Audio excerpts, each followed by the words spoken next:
ಈ ಹಿಂದೆ ನಾವು ನೋಡ್ತಾ ಇದ್ವಿ, ಅವತ್ತು ಉಗ್ರವಾದ ಇತ್ತು, ಅವತ್ತು ಉಗ್ರಗಾಮಿಗಳಿದ್ರು, ಇವತ್ತು ಅದೇ ಕೆಲಸ ನಡೆದಿದೆ.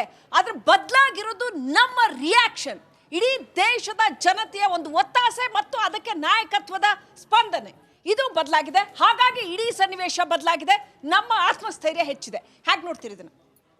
ಅಂದರೆ ಒಬ್ಬ ಸ್ಟ್ರಾಂಗ್ ಲೀಡರ್ ಇದ್ದರೆ ದೇಶಕ್ಕೆ, ಆತ ದೇಶದ ಮೇಲೆ ನಡೆದಿರೋ ದಾಳಿಯನ್ನು ಯಾವ ರೀತಿ ಅದಕ್ಕೆ ಪ್ರತ್ಯುತ್ತರವನ್ನು ಕೊಡ್ಬೋದು ಅನ್ನೋ ಒಂದು ಉದಾಹರಣೆ ನಮಗೆ 2-3 ಉದಾಹರಣೆಗಳು ಸಿಕ್ಕಿದ್ದಾವೆ. ಮತ್ತು ಒಂದಕ್ಕಿಂತ ಒಂದು ಹೆಚ್ಚು ಏನು ಸ್ಟ್ರಾಂಗ್ ಆಗ್ತಾ ಹೋಗಿದೆ. ಈಗ ಬಾಲಾಕೋಟಲ್ಲಿ ನೋಡಿದ್ರೆ ನಾವು 71 ನಂತರ ಇವತ್ತಿನವರೆಗೂ ನಾವು ಏನು ಮಾಡಿದ್ರು ನಾವು POKಲೇ ಮಾಡಿದ್ದೀವಿ ಬಿಟ್ಟರೆ ಅದ್ರ ದಾಟ್ ನಾವು ಯಾವತ್ತೂ ಹೋಗಿಲ್ಲ. ಯಾಕೆಂದರೆ POKನ ಪಾಕಿಸ್ತಾನ ತಂದು ಅಂತ ನಾವು ಹೇಳ್ತೀವಿ, ಪಾಕಿಸ್ತಾನದ ಅಂತ. ಬಟ್ ಪಾಕಿಸ್ತಾನ ಹೇಳುತ್ತೆ ಅದು ಸ್ವತಂತ್ರ ಕಾಶ್ಮೀರ ಅಂತ. ಹಾಗಾಗಿ ನಾವು ಪಾಕಿಸ್ತಾನದ ಮೇಲೆ ದಾಳಿ ಅಂತ ಹೇಳೋಕ್ಕಾಗಲ್ಲ POK ಮೇಲೆ ದಾಳಿ ಮಾಡಿದಾಗ. ಆದರೆ ಈ ಸರಿ ಆಗಲ್ಲ. ಈ ಸರಿ ಪಾಕಿಸ್ತಾನದ ಒಳಗೆ ಹೋಗಿ ನಾವು ದಾಳಿ ಮಾಡಿದ್ವಿ. ಏನು ಪ್ರೈಮ್ ಮಿನಿಸ್ಟರ್ ಹೇಳಿದ್ರು ನುಗ್ಗಿ ಹೊಡಿತೀವಿ ಅಂತ, 100% ನುಗ್ಗಿನೇ ಹೊಡೆದಿದ್ದಾರೆ. ಮತ್ತು ಇವತ್ತಿನ ತನಕ ಯುದ್ಧ ಗೆದ್ದಿದ್ದೀವಿ ಅಂದರೆ ನಾನು ಹೇಳಲ್ಲ. ಯಾಕೆ ಅಂತಂದರೆ ನಾವು ಯುದ್ಧನೇ ಘೋಷಣೆ ಮಾಡಿಲ್ಲ, ಭಾರತ ಯುದ್ಧ ಅಂತ ಹೇಳೇ ಇಲ್ಲ.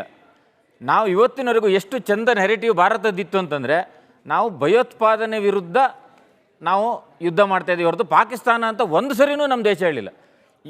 ಮೊನ್ನೆಯಿಂದ ಯಾವಾಗಿಂದ ಪಹಲ್ಗಾಮ್ ದಾಳಿ ಆಗಿದೆ ಅವತ್ತಿನ ನಂತರ ಒಂದು ದಿವಸನೂ ಪಾಕಿಸ್ತಾನ ಅನ್ನೋ ಹೆಸರನ್ನು ಭಾರತ ಬಳಸೇ ಇಲ್ಲ. ಉಗ್ರಗಾಮಿ ಭಯೋತ್ಪಾದನೆ ಅನ್ನೋದನ್ನು ಮಾತ್ರ ಬಳಸಿದೆ. ಅದ್ರ ಜೊತೆಗೆ ಸಿಂಧೂರ ಅನ್ನೋ ಹೆಸರಿಡೋ ಮೂಲಕ ಆಮೇಲೆ 2 ಜನ ಮಹಿಳಾ ನಮ್ಮ ಸೈನ್ಯದ ಅಧಿಕಾರಿಗಳನ್ನು ಒಳಗೆ ಎಂಥ ಒಂದು ಒಳ್ಳೆ ಮೆಸೇಜ್ ಕೊಟ್ಟಿದೆ ಅಂದರೆ, ನಿಮ್ಮ ದಾಳಿಗೆ ಬರೀ ನಮ್ಮ ಹೆಂಗಸರು ಸಾಕು ಅಂತ. ಗಂಡಸರು ನಾವು ಯುದ್ಧಕ್ಕೆ ಬರಬೇಕಾಗಿಲ್ಲ, ನಮ್ಮ ಹೆಂಗಸರು ಸಾಕಪ್ಪ ನಿಮ್ಮ ದಾಳಿಗೆ ಉತ್ತರ ಕೊಡೋದಕ್ಕೆ ಅನ್ನೋ ಮೆಸೇಜನ್ನು ಭಾರತ ಸರ್ಕಾರ ಇಡೀ ವಿಶ್ವಕ್ಕೆ ಕೊಟ್ಟಿದೆ.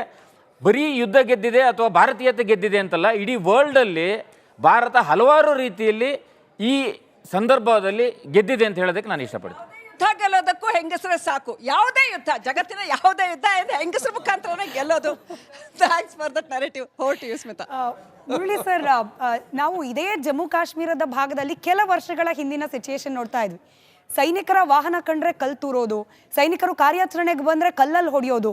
ಬಟ್ ಜಮ್ಮು ಕಾಶ್ಮೀರದಲ್ಲೂ ಕೂಡ ಪರಿಸ್ಥಿತಿ ಸುಧಾರಿಸಿದೆ. ನಾನು ಕಂಪ್ಲೀಟಾಗಿ ಸರಿ ಹೋಗಿದೆ ಅಂತ ಬಹುಶಃ ಹೇಳಲ್ಲ, ಯಾಕಂದರೆ ಪಹಲ್ಗಾಮ್ಗೆ ನುಗ್ಗಿದ ಉಗ್ರರಿಗೆ ಸಪೋರ್ಟ್ ಕೊಟ್ಟವರು ಕೂಡ ಕೆಲ ಸ್ಥಳೀಯರು ಅನ್ನೋದು ಅನುಮಾನ ಈಗಲೂ ಇದೆ.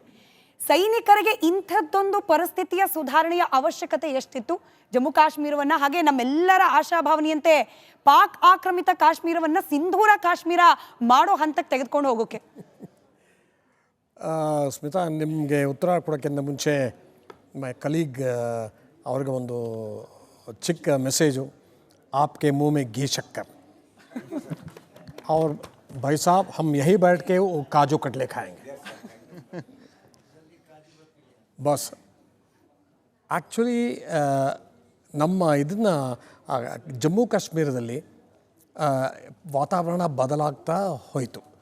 ಇದು ಇವತ್ತಿಂದು ಕಥೆ ಅಲ್ಲ. ಇದು ಒಂದು ಕಳೆದ ಅಬ್ರಿಗೇಷನ್ ಆಫ್ ಆರ್ಟಿಕಲ್ 370 ಆದಮೇಲೆ ವಾತಾವರಣ ಬದಲಾಗ್ತಾ ಹೋಯಿತು. ನಮ್ಮ ಆರ್ಮಿ, ಪರ್ಟಿಕ್ಯುಲರ್ಲಿ ಆರ್ಮಿ, ಯಾಕೆಂದರೆ ಅಲ್ಲಿ ಆರ್ಮಿ 5 ಕೋರು ಅಥವಾ 4 ಕೋರು ಅಥವಾ Udhampur head quarters northern command ಅವರು ಈ ಚೇಂಜನ್ನು ನೋಡಿದ್ರು. ಅವ್ರು ಚೇಂಜನ್ನು ಬರೇ ನೋಡಲಿಲ್ಲ ಸ್ಮಿತಾ, ಅವರು ದೇವರ ಪಾರ್ಟ್ ಆಫ್ ದಿಸ್ ಚೇಂಜ್. ಎಷ್ಟೋ ಜನಕ್ಕೆ ಗೊತ್ತಿಲ್ಲ, ಈ ಟೆರರಿಸ್ಟು ಈ ಇದನ್ನು ಮನೆಯಿಂದ ಓಡೋಗಿ 23-24 ವರ್ಷಕ್ಕೆ ಓಡೋಗಿ, ಅಥವಾ ಕೆಲವರು ಮದುವೆ ಮಾಡಿಕೊಂಡು ಮಕ್ಕಳು ಮಾಡಿಕೊಂಡು ಓಟೋಗಿ ಅವರ ಫ್ಯಾಮ್ಲಿನ ಬಿಟ್ಟು ಓಟೋದ್ರಲ್ಲ, ಅಂಥ ಮಕ್ಕಳನ್ನ ಕರೆದುಬಿಟ್ಟು ಇವರು ನಮ್ಮ ಆರ್ಮಿನವರು ಒಂದು ಸ್ಕೂಲ್ ನಡೆಸ್ತಾರೆ. ಆ ಸ್ಕೂಲಲ್ಲಿ ಆ ಮಕ್ಕಳಿಗೆ ಎಷ್ಟೋ ಜನ ಟೆರರಿಸ್ಟು ಅವ್ರನ್ನ ಇದರೊಳಗೆ ಎನ್ಕೌಂಟ್ರಲ್ಲಿ ಸತ್ತೋಗಿರ್ತಾರೆ. ಆಮೇಲೆ ಎಷ್ಟೋ ಜನ ಹೆಂಗಸರು ತಮ್ಮ ಗಂಡದನ್ನು ಕಳ್ಕೊಂಡಿರ್ತಾರೆ, ಅಥವಾ ಬ್ರದರು, ವಾಟ್ ಎವರ್ ಇಟ್ಸ್, ಅವ್ರನ್ನೆಲ್ಲ ಕರೆದು. ಸಮೀಲ ಸರ್, ನರೇಟಿವ್ ವಾರ್ ಕೂಡ ನಡೆದು ಹೋಯಿತು ಅಂತ ಹೇಳಿ. ಯುದ್ಧ ಕೇವಲ LOCL ನಡೀಲಿಲ್ಲ, ನರೇಟಿವ್ ಅದು ಅಂತಾರಾಷ್ಟ್ರೀಯ ಮಟ್ಟದಲ್ಲಿ ನೇರವಾಗಿ ಭಾರತದ ಅಧಿಕಾರಿಗಳಿಗೆ ಪ್ರತಿನಿಧಿಗಳ ಕೇಳೇ ಬಿಡ್ತು BBC. ಇದು ಭಾರತದ ಹಿಂದೂಗಳಿಗೂ ಪಾಕಿಸ್ತಾನದ ಮುಸಲ್ಮಾನರಿಗೂ ನಡೀತಿರುವ ಯುದ್ಧನ ಅಂತ. ಬಟ್ ಇಲ್ಲೂ ಕೂಡ ಖಡಕ್ ಉತ್ತರ ಕೊಟ್ಟಿದೆ ಭಾರತ, ಇಲ್ಲ ಇದು ಭಾರತಕ್ಕೂ ಉಗ್ರವಾದಕ್ಕೂ ನಡೀತಿರುವ ಯುದ್ಧ ಅಂತ ಹೇಳಿ. ಒಂದು ಇಂತಹ ಸಂದರ್ಭದಲ್ಲಿ ಯಾವುದೇ ನೆರೇಟಿವ್ಸ್ಗಳಿಗೆ ಹೆಚ್ಚು ಅರ್ಥ ಇಲ್ಲ. ಏಕೆ ಅಂತಂದರೆ ನೀವು ಹೆಸರು ಕೊಟ್ಟಿದ್ದೀರಾ ಸಾಮೂಹಿಕ ರಾಷ್ಟ್ರೀಯತೆ. ರಾಷ್ಟ್ರೀಯತೆ ಅಂದರೆ ರಾಷ್ಟ್ರೀಯತೆ, ಅಲ್ಲಿ ಹಿಂದೂ ರಾಷ್ಟ್ರೀಯತೆ ಅಥವಾ ಮುಸ್ಲಿಂ ರಾಷ್ಟ್ರೀಯತೆ ಅನ್ನೋ ಪ್ರಶ್ನೆಗೆ ಇಲ್ಲಿ ಸ್ಕೋಪ್ ಇಲ್ಲ. ಭಾರತ ಮತ್ತು ಪಾಕಿಸ್ತಾನ ಮತ್ತು ಪಾಕಿಸ್ತಾನದಂತಹ ಉಗ್ರರ ಲಾಂಚ್ ಪ್ಯಾಡ್ ಏನಿತ್ತು, ಆ ಲಾಂಚ್ ಪ್ಯಾಡ್ಗಳನ್ನು ನಾವು ಗುರುತಿಸಿ ಉಗ್ರರ ವಿರುದ್ಧ ಭಾರತ ಹೋರಾಟವನ್ನು ನಡೆಸಿದೆಯಲ್ವಾ, ಅದು ಭಾರತಕ್ಕೆ ಅನಿವಾರ್ಯ ಕೂಡ ಆಗಿತ್ತು. ಹಾಗೆ ಮಾಡದೆ ಹೋಗಿದ್ರೆ ಭಾರತದ ಸಾರ್ವಭೌಮತೆ ಭಾರತದಲ್ಲೇ ಪ್ರಶ್ನಾರ್ಹ ಆಗ್ತಿತ್ತು ಮತ್ತು ಭಾರತದಲ್ಲಿ ಭಾರತೀಯರೇ ಇನ್ಸೆಕ್ಯೂರ್ ಆಗ್ತಿದ್ರು. ನಿಜ. ಭಾರತೀಯರೇ ಇನ್ಸೆಕ್ಯೂರ್ ಆಗ್ತಿದ್ರು. ಆದ್ದರಿಂದ ಇಂಥದ್ದೊಂದು ದಾಳಿ, ಅದು ಉಗ್ರಗಾಮಿಗಳ ವಿರುದ್ಧದ ದಾಳಿ ಮತ್ತು ತಕ್ಕ ಪಾಠ. ಯಾಕೆಂದ್ರೆ ಅದು ಒಂದು ದೇಶನ, ಅದು ಪಾಕಿಸ್ತಾನ ಒಂದು ದೇಶ ಅಂತಾರ, ದೇಶ ಅಲ್ಲ ಅದು. ನನ್ನ ಪ್ರಕಾರ $1 ಬೆಲೆ 350 ಎಷ್ಟೋ ಇದೆ, ಅದೊಂದು ದೇಶ ಅನ್ನಕ್ಕಾಗುತ್ತಾ? ದುಡ್ದದ್ದೆಲ್ಲ ತಗೊಂಡು ಡಿಫೆನ್ಸಿಗೆ ಹಾಕ್ತಾರೆ, ತಿನ್ನೋದಕ್ಕೆ ಗತಿ ಇಲ್ಲ.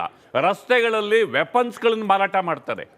ರಸ್ತೆಗಳಲ್ಲಿ ಯಾವ್ದಾದ್ರು ನೋಡಿದ್ದೀರಾ, ಯಾವ್ದಾರ ಕಂಟ್ರೀಸ್ಗಳಲ್ಲಿ ವೆಪನ್ ಮಾರಾಟ ಮಾಡಿಬಿಟ್ಟು ಅಲ್ಲಿಯ ಆರ್ಥಿಕ ಸ್ಥಿತಿ ಜೊತೆಗೆ ಈ ಒಂದು ದಾಳಿಗೆ ಪಾಕಿಸ್ತಾನ ಭಾರತದ ಮೇಲೆ ಕೈಗೊಂಡ ಕ್ರಮಕ್ಕೆ ಅಲ್ಲಿಯ ಜನನೇ ಒಪ್ತಿಲ್ಲ. ಅಲ್ಲಿಯ ಸರ್ಕಾರ ಬಹುಮತದ ಆಯ್ಕೆಯಾದ ವ್ಯಕ್ತಿಯನ್ನು ಜೈಲಿಗೆ ಹಾಕಿ ಮಿಲಿಟರಿಯಲ್ಲಿ ರೂಲ್ ಮಾಡ್ತಾ ಇದೆ. ಹೀಗಾಗಿ ಈ ಮಿಲಿಟರಿ ಕಾರ್ಯಾಚರಣೆ ಮತ್ತು ಇಲ್ಲಿ ನಡೆದಿರುವ ಇಡೀ ವ್ಯವಸ್ಥೆ, ನಾನು ಬೇಕಾದಷ್ಟು ರೆಫರ್ ಮಾಡಿದ್ದೀನಿ, ಇಡೀ ಪಾಕಿಸ್ತಾನಿಯರಿಗೆ ಇಷ್ಟ ಇಲ್ಲ. ಇಂತಹ ಸಂದರ್ಭದಲ್ಲಿ ಉಗ್ರವಾದವನ್ನು ಹೊಡೆದೋಡಿಸೋದಕ್ಕೆ, ಉಗ್ರರ ನೆಲೆಗಳನ್ನು ಉಡಾಯಿಸೋದಕ್ಕೆ ಭಾರತ ನಡೆಸಿದಂತಹ ದಾಳಿ ಇದೆಯಲ್ಲ, ಅದು ಅಪ್ರತಿಮವಾದಂತಹ ದಾಳಿ.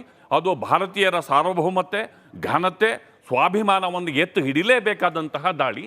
ಆದ್ದರಿಂದ ಇದನ್ನು ಭಾರತೀಯರು ಎಲ್ಲರೂ ಕೂಡ ಒಂದು ಸಂಕಲ್ಪದಿಂದ, ದಿಟ್ಟತನದಿಂದ ಸ್ವಾಗತವನ್ನು ಮಾಡಲೇಬೇಕಾಗುತ್ತೆ. ನಿಜ.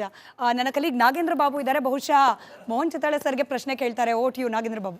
ಮೋಹನ್ ಚಿತ್ತಾಲೆ ಅವರೀಗ ನೋಡಿ, ಒಂದು ಕಡೆ ಪತ್ರಕರ್ತರಿಗೆ ಅವತ್ತಿನ ವಿಚಾರ ನೋಡಿ, ರಾತ್ರಿ 2 ಗಂಟೆ ಆಗಿರುತ್ತೆ ಟೈಮ್, ನಮಗೆ ಇಮಿಡಿಯೇಟ್ ಕಾಲ್ ಬರುತ್ತೆ, ಇಮಿಡಿಯೇಟ್ ಆಪರೇಷನ್ ಸ್ಟಾರ್ಟ್ ಆಗಿದೆ, ಆಪರೇಷನ್ ಸಿಂಧೂರ ಅಂತೇಳಿ ಎಲ್ಲ ಅಲರ್ಟ್ ಆಗಿ ಇಮಿಡಿಯೇಟ್ ಹೋಗಿ ಬ್ರೇಕ್ ಮಾಡಿ ಅಂತೇಳಿ.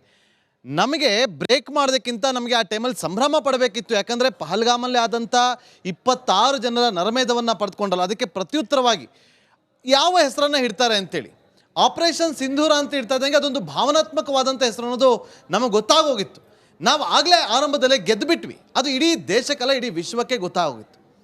ಆದರೆ ಅಲ್ಲಿ ನಮ್ಮ ಸೇನೆಯವರು ಮಾಡಿದಂಥ ಒಂದು ಕಾರ್ಯಾಚರಣೆ ಇದೆಯಲ್ಲ, ಇವತ್ತು ಇಡೀ ವಿಶ್ವಕ್ಕೆ ಭಾರತದ ತಾಕತ್ತು ಏನು ಅನ್ನೋದು ಗೊತ್ತಾಗಿದೆ. ಇಂಥ ಒಂದು ಸಂಭ್ರಮಾಚರಣೆಯಲ್ಲಿ ತಮ್ಮ ಮೊದಲ ಪ್ರತಿಕ್ರಿಯೆಯನ್ನು ಬಯಸ್ತೀವಿ. ನೋಡಿ, ಸಿಂಬಾಲಿಕ್ವಾಗಿ ಸಿಂಧೂರ ಬಣ್ಣದ ಬಟ್ಟೆನ ಹಾಕೊಂಡು ಬಂದಿದೆ ರಿಪಬ್ಲಿಕ್ ಟಿ ವಿ ಚಾನಲ್ನಲ್ಲಿ ಇವತ್ತು. ಎರಡನೇದ್ದು, ये तो अभी ट्रेलर है, पिक्चर अभी बाकी है. अब पिक्चर ಇವತ್ತು ನರೇಂದ್ರ ಮೋದಿಯವರು ಆದಂಪುರ್ ಏರ್ ಬೇಸ್ನಲ್ಲಿ 3 ಸೂತ್ರ ಕೊಟ್ಟಿದ್ದಾರೆ. 1ನೇ ಸೂತ್ರ, ಬಾಲ ಬಿಚ್ಚೋಂಗಿಲ್ಲ, ಬಾಲ ಬಿಚ್ಚಿದರೆ ನಿಮ್ಮ ಹಿಡಿಮಿಡಿ ಕಟ್ತೇವೆ, ಗೋಲಿ ಮಾರುವೆ ತೋ ಗೋಲಾ ಮಾರ್ದೇಂಗೆ. 2ನೇದ್ದು, ಅವ್ರು ಹೇಳಿದರು ಯೇ ಭಾಬಕ್ ಧಮಕಿ, ನ್ಯೂಕ್ಲಿಯರ್ ಬಾಂಬ್. ಏನು ನ್ಯೂಕ್ಲಿಯರ್ ಬಾಂಬ್ ಅಲ್ಲ ಸರ್. 10th ಒಂದು ಏರ್ಬೇಸ್ ಹತ್ರ ಅವ್ರದ್ದು ನ್ಯೂಕ್ಲಿಯರ್ ಬೇಸ್ ಇದೆ. ಆ ನ್ಯೂಕ್ಲಿಯರ್ ಬೇಸಿಗೆ ನಮ್ಮ ಭಾರತೀಯ ಸೇನೆ, ಏರ್ಫೋರ್ಸ್ ಮತ್ತು ಕೋಆರ್ಡಿನೇಟೆಡ್ ವಿತ್ ನೇವಿ ಅದರ ಬಾಗಿಲಿಕ್ಕೆ ಅಟ್ಯಾಕ್ ಮಾಡಿದೆ. ಇದು ಯಾರಿಗೂ ಗೊತ್ತಿಲ್ಲ ಇಲ್ಲಿ ಜನರಿಗೆ, ಆದರೆ ಬಾಲ ಬಿಚ್ಚೋಂಗ್ ಅಂತ ಹೇಳಿದ್ದಾರೆ.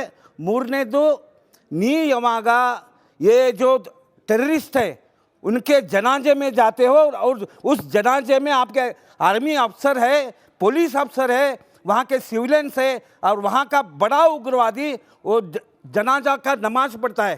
सुम कुर्ते बा ನಾವು ಸರ್, ನಾನು ನಿಮಗೆ 100% ಹೇಳ್ತೇನೆ, जब तक हम पीओ के कैप्चर नहीं करेंगे दोबारा हम इस रिपब्लिक चैनल में आएंगे. आज लड्डू खाया है, कल हम काजू कतली खाएंगे. ನೋಡ್ತಾ ಹೋಗಿ ಸರ್. ನನ್ನ ಕಲೀಗ್ ಶ್ರೀಲಕ್ಷ್ಮಿ ಬಹುಶಃ ವಿನಾಯಕ್ ಸರ್ಗೆ ಪ್ರಶ್ನೆ ಕೇಳ್ತಾರೆ. Vote you Srilakshmi. ಬಹಳ ಚೆನ್ನಾಗಿ ಮೋಹನ್ ಚಿತ್ತಾಲೆ ಅವರು ಹೇಳಿದ್ರು. ಇದು